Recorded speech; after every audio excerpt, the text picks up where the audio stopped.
एक करप्शन के case file कर सकते हैं। लेकिन डॉक्टर स्वामी, एक और जो बड़ा डिस्टर्बिंग ट्रेंड है जो सोशल मीडिया पर दिख रहा है, वो है पाकिस्तान की एक बेस्ड कंपनी है जिसका नाम है हब पावर कंपनी। उन्होंने एक हफ्ते बाद, जब पुलवामा अटैक हुआ था उसके एक हफ्ते बाद उन्होंने डोनेट किया है। अब उस पर तमाम सवाल खड़े हो रहे हैं कि भाई क्या पुलवामा को लेकर इन्वेस्टिगेशन इसीलिए नहीं हुआ। अब इस बात को लेकर हम तथाकथित शब्द यूज कर रहे हैं क्योंकि हमें नहीं पता, हमारे पास कोई इस चीज का प्रूफ नहीं है, लेकिन बार बार इस चीज को लेकर लोग दुहाई दे रहे हैं कि भाई ये कौन सा राष्ट्रवाद था, इधर आपके जवान मरे थे, हमारे भारत के जवान मर गए थे उसमें, और इधर डोनेशन ली जा रही थी पाकिस्तान की कंपनी से, हब पावर कंपनी से। सर, इस पर आपका क्या कहना है?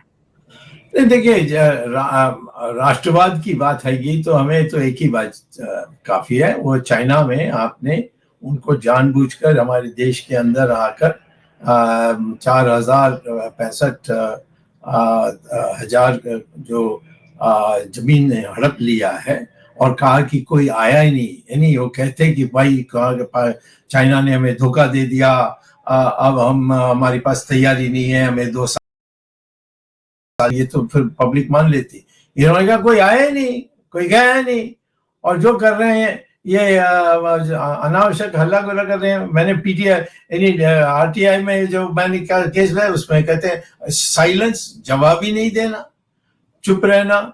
और मैं ये कहता हूं कि 2020 से जो चाइना ने इस देश में लद्दाख में आकर, मैं हरियाणा अरुणाचल की नहीं बात कर रहा हूँ, लद्दाख पर आकर उन्होंने हमारी जो कोई जिसमें कोई लेना देने की सवाल नहीं था, वो उसमें वहां आकर हमारी जमीन में हमारे जो लोग वहां गांव यानी किसान के काम कर रहे थे, अपने बकरे ले जाते थे, ये जो उन लोगों को भगाकर चाइना ने इस अपने जमीन की, हमारी जमीन को लेकर वहां उन्होंने कंटोनमेंट बनाई है।